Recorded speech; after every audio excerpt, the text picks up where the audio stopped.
எல்லா தமிழ் மக்களுக்கும் என்னுடைய வணக்கம். எண்ணெய் மாங்காய் எப்படி செய்யலான்னு தான் இன்றைக்கி நம்ம கேரளா சமையல் பார்க்க போகிறது. பேரு மாதிரியே எண்ணெயில் வறுத்தெடுத்த மாங்காய் ஊறுகாய் தான் இது. இது வந்துட்டு 3-4 வருஷம் எல்லாம் கெடாமல் இருக்கும். இதுக்குள்ளே நம்ம விnegar எதுவுமே ஊற்ற வேண்டியதில்லை. எதுவுமே ஊற்றாமே ரொம்ப நாள் கெடாமல் வைக்க முடியும். எப்படி செய்யலான்னு பார்த்துட்டு வரலாம். அதுக்காக 1 கிலோ அளவுக்கு பச்சை மாங்காய் எடுத்துருக்கு. கொஞ்சம் புளிப்பாக இருக்கிற நல்ல மாங்காய் பார்த்து எடுத்துக்கோங்க. நீளமாக கொஞ்சம் கட்டியாக கட் பண்ணிடலாம். இதே மாதிரி ரொம்ப நீளமாக இருக்கிற கட்டியாக இருக்கிற மாங்காயாக இருந்தால் நடுவில் இதே மாதிரி கட் பண்ணி இந்த சைஸுக்கு எடுத்துக்கோங்க. எல்லாமே நம்ம இதே மாதிரி கட் பண்ணி எடுத்துருக்கு. இனி நம்ம இது எண்ணெயில் வறுத்தெடுக்கணும். வறுத்தெடுக்கிறதுக்காக நம்ம எடுத்துருக்கிறது நல்லெண்ணெய் தான். நல்லெண்ணெயில் தான் இந்த மாங்காய் வறுத்தெடுக்கணும். எண்ணெய் நல்ல சூடாக இருக்குது. நல்லா சூடாக இருக்கணும். அப்போ தான் மாங்காய் இதுக்குள்ளே போட்ட உடனே வந்து நல்லா கிறிஸ்பியாக கிடச்சிடும். இல்லை எண்ணெயோட சூடு கம்மியாயிருச்சு அப்படின்னா மாங்காய் இதுக்குள்ளே போட்டால் குழஞ்சி போயிடும். அதை மட்டும் பார்த்துக்கோங்க. நல்ல சூடானதுக்கப்புறம் ஒரு சின்ன பீஸ் மாங்காய் இதுக்குள்ளே போட்டு பார்த்தா இதே மாதிரி உடனே பொங்கி வந்துருச்சு. அதுக்கப்புறம் கொஞ்சம் கொஞ்சமாக போட்டு வறுத்தெடுத்துக்கலாம். மாங்காய் வறுக்கும்போது எண்ணெயோட சூடு வந்து மீடியம் ஹை ஃப்ளேமில் வைக்கணும். மாங்காய் போட்டு இதோட கலர் வந்து கொஞ்சம் மாற ஆரம்பிக்கும் போது மீடியம் லோ ஃப்ளேமில் வச்சதுக்கப்புறம் மிச்சம் ஃபுல்லாக வறுத்தெடுத்துக்கலாம். சூடாக இருக்கிற எண்ணெய்க்குள்ளே எல்லா மாங்காயுமே ஒன்றா போட்டு வறுக்கக்கூடாது. கொஞ்சம் கொஞ்சமாக போட்டு வறுக்கும்போது கரெக்டாக நமக்கு இது ஃப்ரை ஆகி கிடச்சிடும். ஒன்றா போடும்போது எண்ணெயோட சூடு வந்து சீக்கிரம் கம்மி ஆகிடும். சில டைம் மாங்காய் குழஞ்சி போகிறதுக்கான வாய்ப்பு இருக்குது. அதனால் கொஞ்சம் கொஞ்சமாக போட்டு வறுத்தா கரெக்டாக கிடச்சிடும். இதே மாதிரி ஒரு ப்ரௌன் கலர் வர ஆரம்பிக்கும் போது தீ வந்துட்டு மீடியம் லோ ஃப்ளேமில் வச்சுக்கோங்க. அதுக்கப்புறம் கிறிஸ்பி ஆகிற வரைக்கும் வறுத்துக்கலாம். சிப்ஸு மாதிரி ஒன்றும் கிறிஸ்பி ஆக வேண்டியதில்லை. இந்த மாங்காயில் இருக்கிற தண்ணி ஃபுல்லாக வற்றி இந்த மாங்காய் வந்து நல்லா ட்ரை ஆகணும். அது வரைக்கும் வறுத்துக்கோங்க. ரொம்ப சாஃப்டாக இருந்துச்சுன்னா நம்ம அந்த மசாலைக்குள்ளே போட்டு மிக்ஸ் பண்ணுற டைமில் எல்லாமே குழஞ்சி போயிடும். அதனால் முடிஞ்ச அளவு கிறிஸ்பியாக வறுத்தெடுத்தால் இது வந்துட்டு ரொம்ப நாள் கெடாமையும் வைக்க முடியும். இந்த எண்ணெய் மாங்காய்ன்னு சொல்கிறது ரொம்ப பழைய கால ஒரு ரெசிப்பியாக இருக்குது. பழைய காலத்தில் பெரிய ஃபேமிலியெல்லாம் இருக்கும்போது மாங்காய் சீசனில் இதே மாதிரி நிறைய செஞ்செடுத்து வச்சுடுவேன். எல்லா வருஷமும் மாங்காய் இருக்காது. சில டைம் வந்து மாங்காய் இல்லாமல் போயிடும். அப்போ கூட யூஸ் பண்ணுறதுக்காக ஸ்டோர் பண்ணிவிடுவேன்.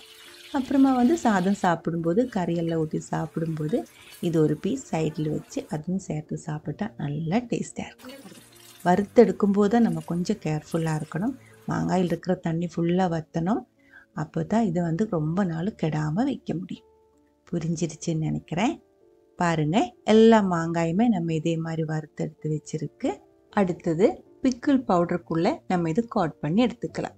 இன்ஸ்டன்ட் பவுடரில் நம்ம வீட்டில் ரெடி பண்ணுற ஒரு பவுடராக இருக்குது. சூடோடே செஞ்சுக்கலாம். ஆறுறதுக்கு முன்னாடி செய்கிறது தான் நல்லாயிருக்கும். அப்போ கொஞ்சம் கிறிஸ்பியாக இருக்கும். ஒரு கடாய் எடுத்துருக்கு. தீ ஆன் பண்ணக்கூடாது. எல்லாமே போட்டதுக்கப்புறம் மட்டும் தீ வந்துட்டு ஆன் பண்ணிடலாம். 4 டேபிள் ஸ்பூன் அளவுக்கு சில்லி பவுடர் சேர்த்துருக்கு. 1 கிலோ மாங்காய்க்கான அளவு தான். 1/2 டீஸ்பூன் அளவுக்கு மஞ்சத்தூள், 1 டேபிள் ஸ்பூன் அளவுக்கு பெருங்காயத்தூள், 1 டேபிள் ஸ்பூன் அளவுக்கு வெந்தய பவுடர். வெந்தயம் வறுத்து பவுடர் பண்ணி ஃப்ரெஷ்ஷாக எடுத்தது தான். உப்பு, தேவையான அளவுக்கு உப்பு. நான் இப்போ 2 டேபிள் ஸ்பூன் அளவுக்கு உப்பு சேர்த்துருக்கு.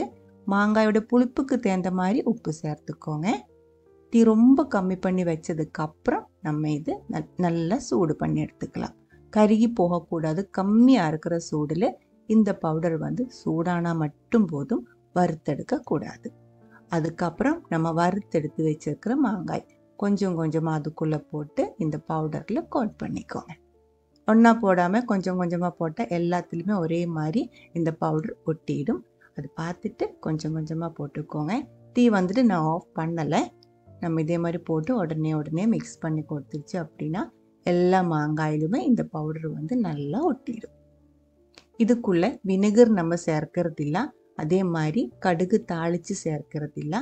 அந்த மாதிரி நம்ம சாதாரணமாக ஊறுகாய்க்காய் செய்கிற அந்த பூண்டு, இஞ்சி, கருவேப்பிலை அந்த மாதிரி எதுவுமே இதுக்குள்ளே நம்ம சேர்க்கறது இல்லை. இவ்வளோ மட்டும்தான். இந்த பவுடர் வந்து கொஞ்சம் ட்ரையாக இருக்குது, எண்ணெய் கம்மியாக இருக்குது அப்படின்னா மட்டும் அதுக்கு மேலே கொஞ்சம் எண்ணெய் கூடி ஊற்றிக்கோங்க. நம்ம இந்த மாங்காய் ஃப்ரை பண்ணி எடுத்த எண்ணெய் இருக்குது இல்லைங்களா, அந்த எண்ணெய் இதுக்கு மேலே ஊற்றிடலாம். அதுக்கப்புறம் மெதுவாக மிக்ஸ் பண்ணி எடுத்துக்கோங்க. அவ்வளோதான், எண்ணெய் மாங்காய் ரெடியாக இருக்குது. தீ ஆஃப் பண்ணிடலாம். நல்லா ஆறினதுக்கப்புறம் நம்ம இது வந்துட்டு நல்லா ஏர்டைட்டாக இருக்கிற ஒரு டின்னுக்குள்ளே அடைச்சி வச்சுக்கலாம். கிளாஸ் டின்னாக இருந்தால் ரொம்ப நல்லாயிருக்கும். அடைச்சி வச்சிருச்சுன்னா ரொம்ப நாள் கெடாமல் இருக்கும். இது வந்துட்டு போன வருஷம் நம்ம ரெடி பண்ணி வச்ச எண்ணெய் மாங்காய் தான். இது முடிஞ்சிருச்சு, இவ்வளோதான் மிச்சம் இருக்குது. இன்றைக்கி நம்ம ரெடி பண்ணி வச்ச எண்ணெய் மாங்காய் வந்துட்டு அடுத்த நாளைக்கு ஏர்டைட்டாக இருக்கிற ஒரு கிளாஸ் ஜாருக்குள்ளே மாற்றிடலாம். மாற்றுறதுக்கு முன்னாடி ஒரு டைம் உப்பு செக் பண்ணிக்கோங்க. கம்மியாக இருந்தால் கொஞ்சம் உப்பு கூடி சேர்த்ததுக்கு அப்புறம் கிளாஸ் ஜாருக்குள்ளே போட்டு அடைச்சி வச்சுக்கலாம். இந்த ஒரு ரெசிபி உங்களுக்கு பிடிச்சிருக்குன்னு நினைக்கிறேன். பிடிச்சிருந்தா கண்டிப்பாக ஒரு டைம் ட்ரை பண்ணி பாருங்கள். அதுக்கப்புறம் உங்களுடைய கமெண்ட்ஸ் எல்லாம் சொல்லிடுங்க.